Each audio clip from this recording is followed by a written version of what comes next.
Bonjour ma soeur, bonjour mon frère, que la paix de notre Dieu très haut, par l'intermédiaire de notre Seigneur Jésus-Christ, soit avec vous. J'espère que vous allez bien. Alors aujourd'hui, je reviens dans le livre de Matthieu, Matthieu chapitre 4. Je vous apporte un enseignement très important.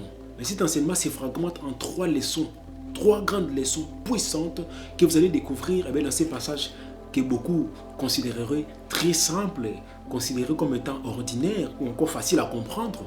Et pourtant, par la révélation du Saint-Esprit, vous allez comprendre qu'il y a trois leçons que moi j'ai décelées. Il y a d'autres leçons que d'autres aussi peuvent déceler, mais moi, par la révélation du Saint-Esprit, j'ai trois leçons, trois enseignements importants que je vous apporte dans ces passages de Matthieu chapitre 4, du verset 18 jusqu'au verset 20e que nous allons lire ensemble avec vous. En réalité, il s'agit de ces passages où Jésus-Christ invite Pierre et son frère André à venir à sa suite, à les suivre, abandonnant justement leur profession parce qu'ils étaient des pécheurs, abandonnant leur profession juste pour suivre Jésus-Christ. Alors nous allons lire ensemble, si vous avez la Bible, vous allez lire avec moi au verset 18 jusqu'au verset 19, jusqu'au verset 20, excusez-moi. Le verset 18. En marchant le long de la mer de Galilée, qui marche? C'est Jésus-Christ, il est en train de marcher. En marchant le long de la mer de Galilée, il vit deux frères. Qui vit deux frères? Jésus-Christ vit deux frères. Simon, qu'on appelle Pierre, et André, son frère, en train de jeter un filet de pêche dans la mer, car c'était des pêcheurs. La Bible nous dit que Pierre et son frère André, dans un premier temps, étaient des pêcheurs. Donc c'était ça leur profession, c'était leur carrière. C'est de la pêche qu'ils se nourrissaient, c'est de la pêche qu'ils s'organisaient, c'est de la pêche certainement qu'ils nourrissaient leurs femmes. Maintenant au verset 20 et 19, qu'est-ce que la Bible dit? Et il leur dit, qui dit à qui? Jésus-Christ dit à Pierre et à André, son frère, il leur dit, venez à ma suite. Donc il dit, suivez-moi et je vous ferai pêcheurs d'hommes. Au verset 20, abandonnant aussitôt les filets, qui abandonnèrent les filets? Pierre et André abandonnèrent leurs filets et les suivirent, c'est-à-dire suivirent qui? Jésus-Christ. Ici, c'est un passage très simple. On va dire, bon, Jésus-Christ a vu Pierre et en train de pécher, il les a appelés pour venir à sa suite, pour le suivre. Mais c'est très facile à comprendre, non? C'est-à-dire qu'ils ont accepté, ils ont abandonné leur filet, ils ont suivi Jésus-Christ. Mais avec la révélation, vous allez comprendre qu'il y a trois leçons importantes à tirer. Trois leçons très importantes. La première leçon, c'est quoi? C'est que lorsque nous décidons de suivre Jésus-Christ, en fait, c'est un langage imagé. Vous savez que Jésus-Christ n'existe plus physiquement. Jésus-Christ existe sur le plan spirituel avec nous et en nous. Mais sur le plan physique, Jésus-Christ, en tant qu'homme physique comme ça, n'existait plus. Il est déjà parti il y a longtemps. De même, Pierre et André n'existaient plus aussi. Mais on nous dit ici, sous une approche historique, que Jésus-Christ avait appelé Pierre et André pour les suivre et abandonnant leur filet, ils acceptèrent de suivre Jésus-Christ. Si nous voyons ces passages dans un angle historique, donc nous n'aurons rien compris de la parole de Dieu. Il faut que nous contextualisions les passages de la Bible pour que nous comprenions la profondeur de ces écrits. Si nous considérons toujours cette Bible comme un livre d'histoire, nous n'aurons rien compris du tout. Si vous pensez qu'à l'époque, Jésus-Christ s'était adressé à Pierre et André et que ça ne nous concerne pas parce que nous ne sommes pas des pécheurs, parce que ce n'est pas à notre époque, ça veut dire que vous n'avez rien compris et vous n'avez encore rien retenu. Donc il vous faut encore la révélation du Saint-Esprit. Alors le premier enseignement que nous tirons ici, c'est quoi? C'est que lorsque nous décidons de suivre Jésus-Christ, la première chose à faire, il faut d'abord abandonner ce que nous faisons. D'abord, comment on fait pour suivre Jésus-Christ? En fait, parce que Jésus-Christ physiquement n'existe plus. Jésus-Christ existe sur le plan spirituel. Mais nous allons suivre Jésus-Christ en acceptant d'abord de croire en Dieu et de croire aussi en lui, en son nom, en la puissance de son nom et en manifestant la reconnaissance au sacrifice qu'il a mené sur la croix. Parce que c'est la parole de Dieu qui nous recommande cela. Parce qu'il lui-même dit dans Jean 3,16 que parce que Dieu a tant aimé le monde qu'il a accepté d'envoyer son propre Fils unique pour que quiconque croit en lui ne meure point, mais ait la vie éternelle. Ça veut dire suivre Jésus-Christ, c'est d'abord accepter que c'est Jésus-Christ-là a existé et que sur le plan spirituel, là, c'est Jésus-Christ-là existe et qu'il n'est que par lui que nous pouvons passer pour pouvoir atteindre le Père afin d'avoir les réponses à toutes nos préoccupations. L'accepter, accepter que son sacrifice qui a été mené sur la croix, c'était le sacrifice qui nous a lavé de nos péchés. C'est un sacrifice qui nous a purifiés. Et nous décidons finalement de suivre ces pas en mettant en pratique tout ce qu'il nous a donné comme recommandation, en mettant en pratique tout ce qu'il nous a donné comme enseignement, par sa propre bouche, comme c'est repris dans la parole de Dieu, mais aussi par la bouche de ses serviteurs, de ses apôtres qui étaient restés après lui et qui avaient propagé ses enseignements. C'est ça, suivre Jésus-Christ. Et lorsque nous décidons de suivre Jésus-Christ, il faut que nous abandonnions d'abord ce que nous faisons. Attention, lorsqu'on dit abandonner ce que vous faites, c'est un langage imagé. Il faut comprendre la Bible par la révélation. C'est un langage imagé. Lorsqu'on dit, le premier enseignement que nous tirons ici, c'est avant de suivre Jésus, il faut abandonner ce que vous faites. Ça ne veut pas dire que vous devez abandonner votre travail, vous devez démissionner. Vous devez abandonner vos parcelles, vos biens matériels, vous devez abandonner vos voitures, vous devez jeter votre argent. Non, ce n'est pas ça. C'est un langage imagé. Lorsqu'on dit abandonner, ça veut dire tout simplement que nous devons d'abord et avant tout accorder de la priorité ou encore de la considération la plus importante aux choses spirituelles, à suivre d'abord Jésus-Christ, à mettre en pratique ses enseignements. Alors, tous les restes là, nous n'allons pas les abandonner. Le livre de Matthieu, chapitre 6, verset 33. Continuez donc à chercher d'abord le royaume et sa justice, et toutes ces choses vous seront ajoutées. Ça veut dire quoi? Lorsqu'on dit continuez d'abord à rechercher le royaume et sa justice. Où est-ce que nous allons rechercher le royaume et sa justice?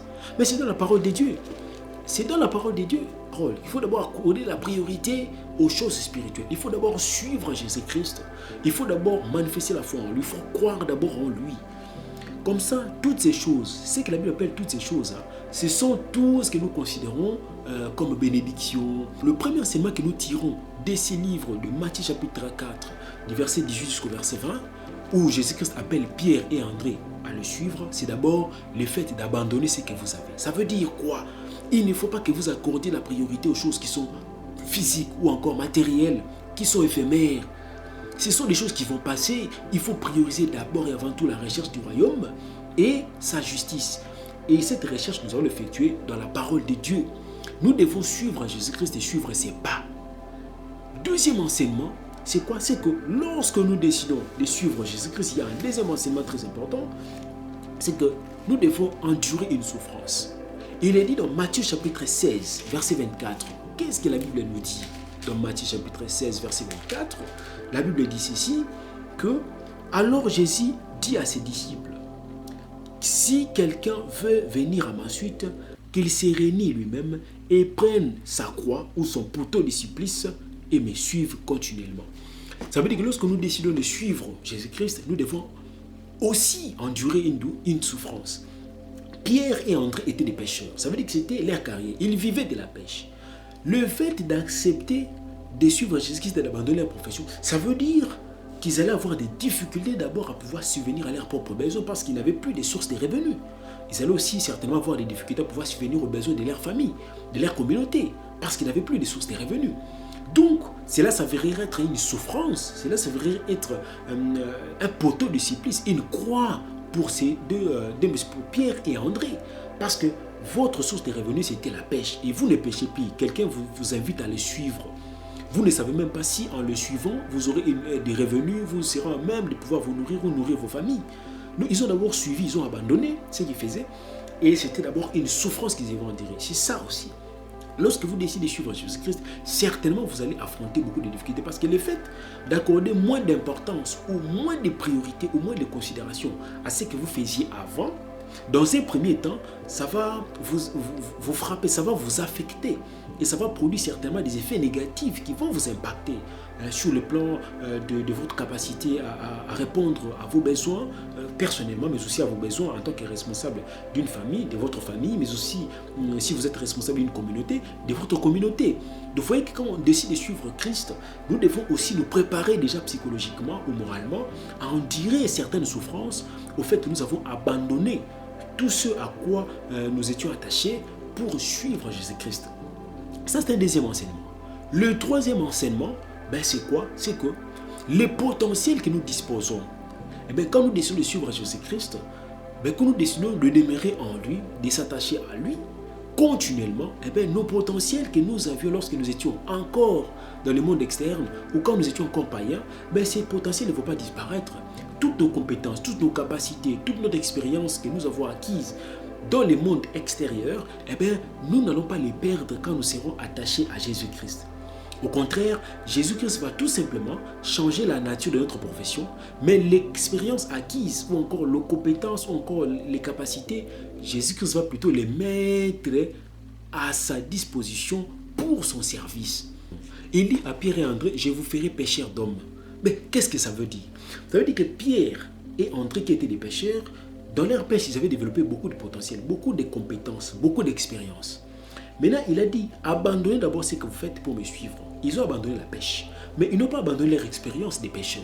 Jésus-Christ a dit, je vous ferai pêcheurs d'hommes. Donc, il prend les capacités ou l'expérience de Pierre et d'André, mais il les met à la disposition du service des dieux.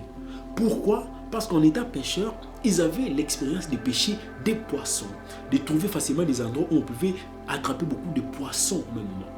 Et les mettre maintenant au service du Seigneur, le mettre au service des dieux, dans la proclamation de la bonne nouvelle, c'était justement un acquis pour que Pierre et André soient justement des pôles d'attraction de beaucoup de fidèles à Christ.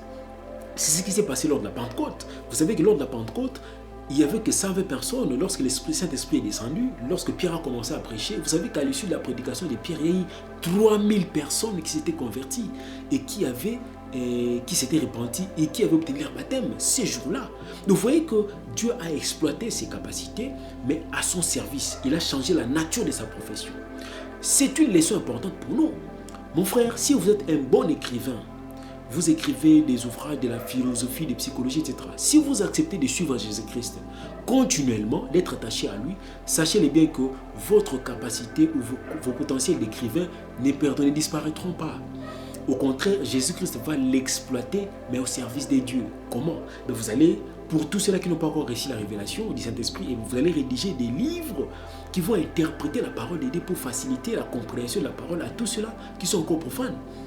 Si vous êtes un bon chanteur de la musique dite profane, sachez bien que si vous décidez de suivre Jésus-Christ, vous allez garder vos capacités, vos compétences musicales, mais vous allez les mettre au service de Dieu. Vous serez un grand adorateur et ainsi, par votre musique, il y aura certainement beaucoup de cœurs d'infidèles, d'injustes qui seront touchés pour être amenés à Christ.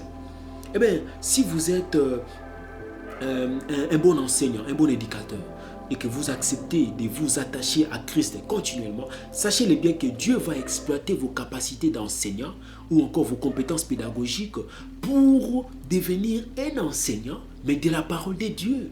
Vous serez un grand proclamateur de la bonne nouvelle, vous serez un grand prédicateur de la bonne nouvelle. Donc vous voyez qu'un simple passage où Jésus-Christ invite Pierre et André à les suivre, mais vous voyez le nombre d'enseignements que nous tirons dedans. Je vous ai parlé de 3 enseignements, il y a encore d'autres enseignements que je peux vous mettre à votre disposition. Les premiers, comme je l'ai dit, ça veut dire que quand on veut suivre Jésus-Christ, il faut abandonner d'abord ce que nous faisons. Il faut abandonner ce qu'on fait, comme c'est dit dans Matthieu chapitre 16, verset 24.